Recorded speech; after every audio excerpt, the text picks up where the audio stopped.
इसकी हम ये देखेंगे इसकी हाइट, जो हमारा इसमें जो हम जो लगा होता है जो पोल है, इसकी लंबाई होती है 6 मीटर। ठीक है, जो भी पोल होगा उसकी लंबाई, रस्से वाले पोल की लंबाई होती है 6 मीटर।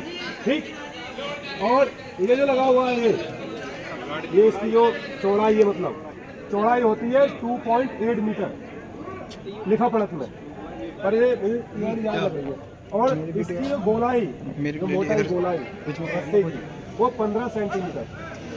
ठीक है, दूसरी चीज रस्से की लंबाई, जो रस्से की लंबाई होती है पूरी 6.8 मीटर रस्से की लंबाई। वैसे लंबा और भी होते हैं, पर जो लिखा पड़त में लंबाई वो इतनी है। और इसकी जो गोलाई 15 सेंटीमीटर। ठीक, ये चढ़ाया इसलिए आता है कि जो हमारी मसल बंद कर दे, कोई दिक्कत नहीं।